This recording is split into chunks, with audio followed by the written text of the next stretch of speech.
Hello hello, good evening. और ये हम लोग न्यू ईयर की पिकनिक सेलिब्रेट करके वापस घर लौट रहे हैं। शाम के 5:30 बज रहा है, बट लग रहा है कि रात हो गया है। हमने लाइट्स चेंज करवाया था गाड़ी की, इसलिए रोशनी अभी ठीक लग रही है, नहीं तो थोड़ा प्रॉब्लम होता था नाइट में ड्राइव करने में। चलिए चलाते चलाते एक स्टोरी शेयर करते हैं। अभी रिसेंटली मैंने एक सीरीज देखा है,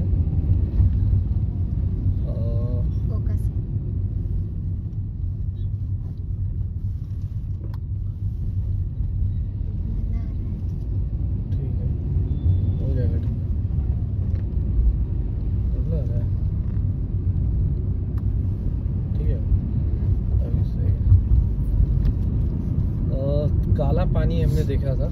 काला पानी किस पे था? हॉटस्टार पे था, नेटफ्लिक्स पे था, नेटफ्लिक्स पे था, नेटफ्लिक्स पे था,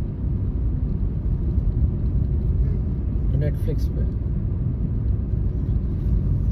तो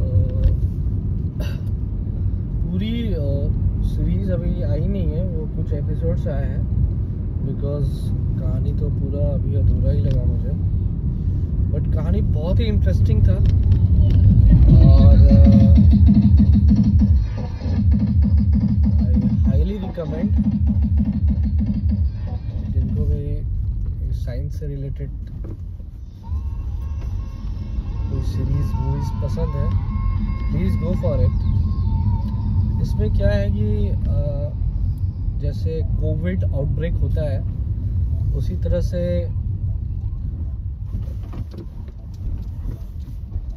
अंडमान निकोबार आइलैंड जो इंडिया का जो पार्ट है, उसमें एक बीमारी आउटब्रेक होती है, जो कि किसी रिप्यूटेड कंपनी की किसी फैक्ट्री या किसी रिसर्च के कारण वो गलती से लीक हो जाता है वो बैक्टीरिया, और जिसके कारण बहुत सारे लोग और बहुत सारे रिसोर्सेस का लॉस हो जाता है। तो उसमें मोना सिंह है, आपका जस्सी जैसी कोई नहीं थी, और जो फेमस अपनी मोना सिंह, वो स्टार्टिंग उसका ही है एज अ लीड डॉक्टर, जिसने पहले ही भांप लिया था, पहले ही उसे एहसास हो गया था कि उसके पास 10-12 पेशेंट आते हैं इनिशियली, और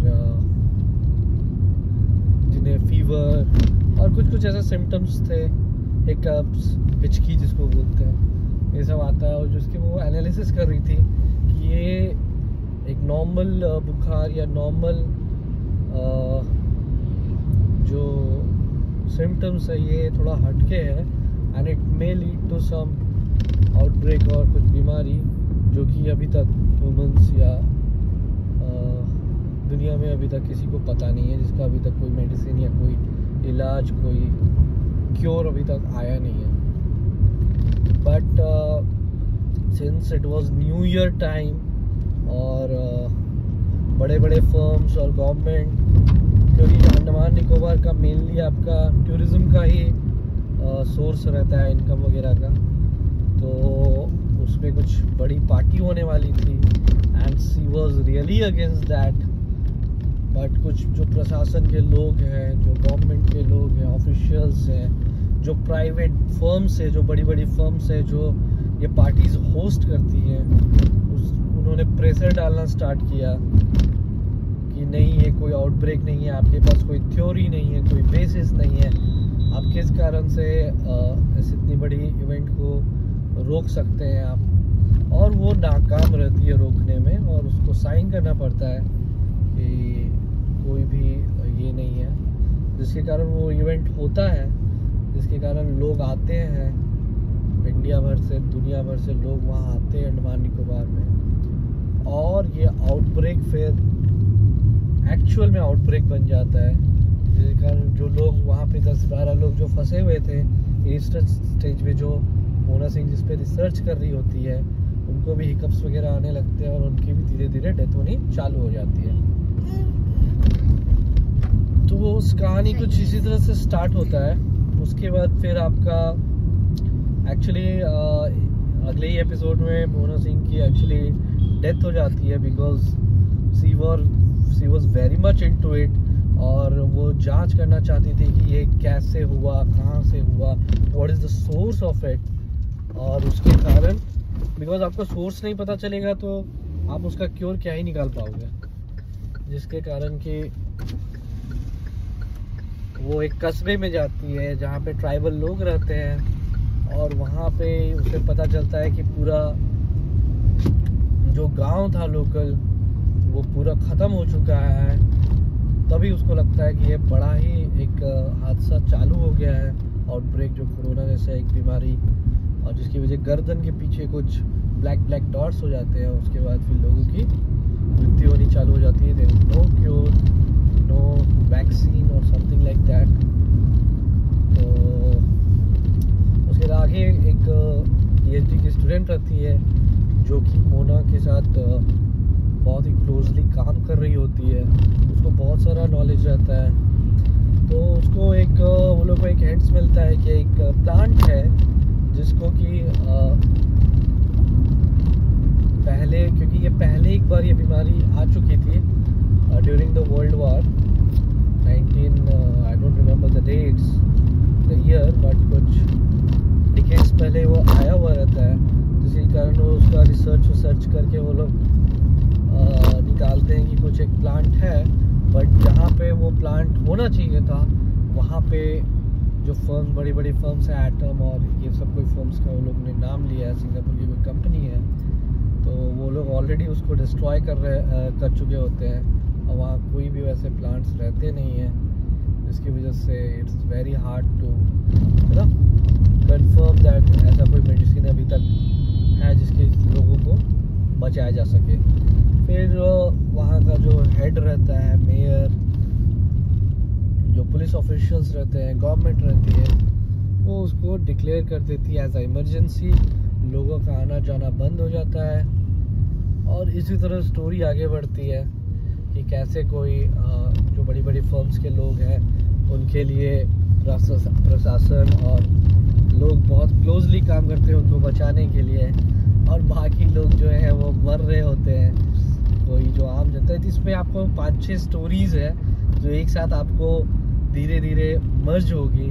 जैसे कोई अपना प्रॉपर्टी बेचने आई होती है बंदी, और कोई वहाँ एक लोकल लड़का रहता है जो कि एक्चुअली में ट्राइबल होता है। वो ट्राइबल्स का जो जीन्स होता है वो ट्राइबल होता है, और उसको वो बीमारी नहीं हो सकती है। इसमें हाँ एक ये थ्योरी थी कि जो ट्राइबल लोग थे वो ऑलरेडी ये प्लांट्स को उसके एंसेस्टर्स ने खाया हुआ रहता है, जिसके कारण उसके जीन्स में ये रहता है कि ये बीमारी वो लोग को नहीं हो सकती है। तो एक्चुअली प्रशासन फिर क्या करती है, ट्राइबल्स की ब्लड सैंपल्स और DNA और उसका वो लेके और लोगों को बचाना चालू करती है। और एक पेशेंट पे जो एटम की जो बॉस की वाइफ रहती है उस पर ये सक्सेस भी हो जाता है। फिर वो लोग ट्राइबल लोग खतरे में आ जाते हैं, क्योंकि अब लोग ये जो पढ़े लिखे लोग जो हम लोग हैं, जो वहाँ के प्रशासन, वहाँ के बड़े बड़ी कंपनीज हैं, अब उनके पीछे पड़ जाती है कि इनका भाई ये मतलब गर्दन से एक्चुअली कुछ ब्लड या ऐसे ही कुछ सेल्स निकालते हैं और वो इन्फेक्टेड पर्सन्स को डालते हैं तो वो ठीक होने लग जाते हैं। तो इसकी वजह से वो लोग सब ट्राइबल को पकड़ना चाहते हैं कि सबको पकड़ के सबका निकालो ब्लड और इन्फेक्टेड पर्सन्स को डाल के ठीक करो। बट इसके निकालने में क्या खतरा होता है कि वो जो ट्राइबल लोग रहते हैं उनको मौत का खतरा हो जाता है, क्योंकि it's near to death experience for them. But इनको क्या है, इनको तो बस अपना काम बनता, बाहर में जाए जनता। तो इसी पे स्टोरी है, बहुत ही इंटरेस्टिंग स्टोरी है। तो आप देखिए इसको, इसका लुत्फ उठाइए। हम लोग भी अपने घर की तरफ बढ़ चुके हैं और रोड काफ़ी सन्नाटा है। न्यू ईयर है, आज 1 जनवरी है।